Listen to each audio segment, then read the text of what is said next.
Brought to you by V-Guard. आमदार जितेंद्र आव्हाड आपल्यासोबत आहेत. सर, सकाळपासूनच बारामती मतदारसंघाची चर्चा जी आहे ती जोरदार सुरू आहे. दत्तामामा भरणेंचे व्हिडिओ असतील, अजितदादांचं वक्तव्य असेल, त्यानंतर सुप्रिया सुळे जे आहेत ते अजितदादांच्या घरी गेले असतील. या सगळ्या गोष्टींकडे कसं बघताय? आपल्या काकीचे आशीर्वाद घेणं हे एका चांगल्या पुतणीचं लक्षण असतं. पुतण्याकडनंही काकीचं दर्शन घेतलं जाईल अशी अपेक्षा होती. शरद पवारांचं दर्शन घेतलं जाईल अपेक्षा होती. पुतण्याने नाही केलं.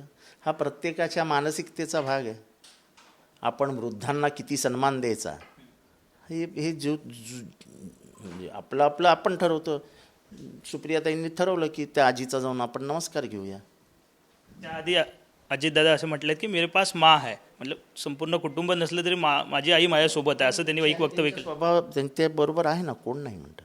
आणि त्यांच्या आईच्या मनात काय आहे हे त्यांना माहीत नाही. भाजप असेल किंवा शिवसेना शिंदे गट असेल, त्यांच्याकडून अशा प्रतिक्रिया येतात की बारामतीसाठी पवारांकडून भावनिक कार्ड जो आहे तो खेळला जातोय शेवटच्या टप्प्यात. भावनिक कार्ड काय खेळला त्यांनी? 7 तारखेचा कार्यक्रम बघा, ते 7 तारखेला कुठेही जाणारच नव्हते. आणि काल ते थोडंसं अस्वस्थ वाटू लागलं म्हणून घरी आले. उन्हाचा त्रास होतो ना आत्तापर्यंत. या 11 तारखेनंतर आज काय 7 तारीख आहे, या एवढ्या दिवसामध्ये त्यांच्या जवळजवळ 54 सभा झाल्या. आणि त्याने रणरणत्या उन्हात वयाच्या 84 वर्षी त्रास नाही होणार काय? चला आम्ही 2 सभा केल्या उन्हात, तर 3ऱ्या सभेला नाही म्हणता नाही येत मी. आणि हे सगळं विदर्भ, जळगाव, पश्चिम महाराष्ट्र, उत्तर महाराष्ट्र सगळीकडे फिरत आहेत. दत्तामामा भरणेंचा एक व्हिडिओ जो आहे तो सकाळपासून मोठ्या प्रमाणात व्हायरल होतोय. त्यांनीही स्पष्टीकरण दिलंय की तो कार्यकर्ता नव्हता, ॲग्रो फूडचा जो आहे तो कर्मचारी होता, असंही त्यांनी स्पष्टीकरण दिलं. नेमकं काय? भाइयों बहनों, उनके राज में पावर रहे अनस्टेबल और हम रखे सब स्मूथ और स्टेबल. हमारा नेता कैसा हो जो स्टेबल पावर दे वैसा हो. अब की बार वी गार्ड एसी स्टेबलाइजर का चमत्कार. कार्यकर्ता नव्हता, तुझ्या गावात येऊन बघतो नंतर दाखवतो, हे कशाला बोलायचं? आणि कार्यकर्ता नसेल, तो टेबलावर आमच्या बसला होता ना, त्याला शिवीगाळी कशाला करायची? तुमच्या कार्यकर्त्यांनी त्याच्या अंगावर धावून कशाला जायचं? निवडणुकी सरळ मार्गाने लढायची असते. दत्तामामाचा चेहरा बघा, असा पडलेला. अशी शिवीगाळी ती असं करणे काय फार शौर्याचं लक्षण आहे अशातला काही भाग नाही. तुमच्या पायाखालची वाळू किती सरकली आहे हेच त्याच्यातनं दिसतं. भाजपकडून सुद्धा प्रतिक्रिया दिल्या जातात नेत्यांच्या. मगाशी फडणवीसांकडून सुद्धा प्रतिक्रिया आली की हे कुठेतरी भावनिक स्ट्रॅटेजी आखून केलं जातं आहे. हार जवळ दिसते, समोर दिसते बारामतीत म्हणून केलं जातं, अशा प्रतिक्रिया दिल्या. कसली भावनिक स्ट्रॅटेजी? सुप्रियाताई काकींना भेटल्या, काकींच्या पाया पडणं ही का भावनिक स्ट्रॅटेजी आहे? म्हणजे तुम्हाला काय म्हणायचं आहे की घरातल्या कोणाच्याच पाया पडायच्या नाहीत?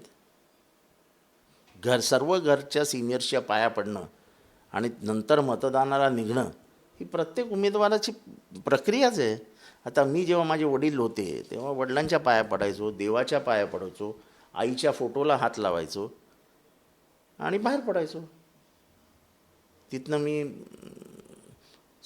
साईबाबाच्या मंदिरात जायचो, अक्कलकोट स्वामींच्या मंदिरात जायचो, त्यांचे आशीर्वाद घ्यायचो, तुळजाभवानीचा आशीर्वाद घ्यायचो आणि मग मी माझ्या वोटिंगला सुरुवात करायचो.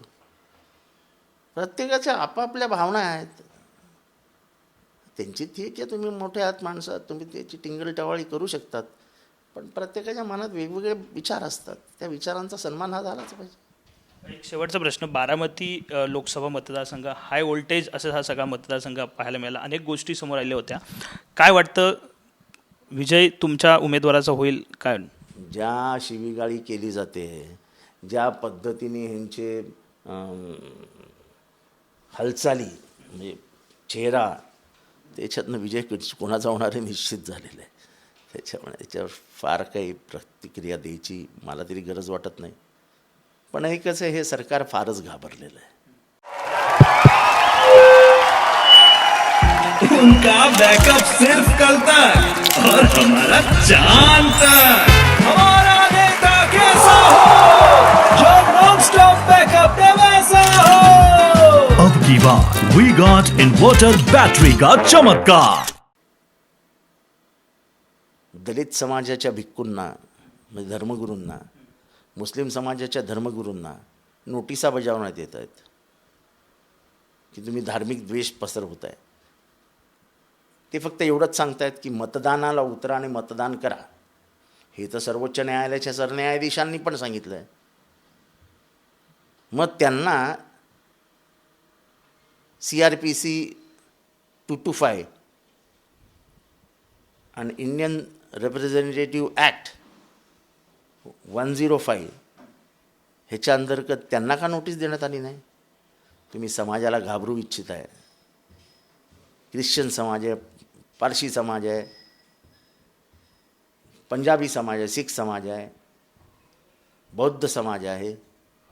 ह्या सगळ्यांना घाबरवून एक तर घरी बसा आणि पडलात तर आमच्या बाजूने या, अशा प्रकारची धमकी देण्याचा हा इशारा असतो. एक शेवटचा प्रश्न. दुसरी हाय व्होल्टेज सीट जी आहे ती कोकणातली आहे, रत्नागिरी सिंधुदुर्ग. किरण सामंत जे आहेत ते सकाळपासून नॉट रिचेबल आहेत. ज्यांची भूमिका महायुतीमध्ये महत्त्वपूर्ण असणं गरजेची होती ते सकाळपासूनच गायब आहेत. मला माहीत नाही बाबा ते गायब आहेत का कुठे आहेत, त्याची काही कल्पना आपल्याला नाही. धन्यवाद सर. साहजिकच आहे, जितेंद्र आव्हाड आपल्यासोबत होते. त्याने म्हटलं आहे की बारामतीमध्ये सुप्रिया सुळे यांचा विजय जो आहे तो नक्कीच होणार आहे. कॅमेरामन योगेश सोबत Vinayak डावरुंग, TV9 Marathi, Mumbai. Brought to you by V-Guard.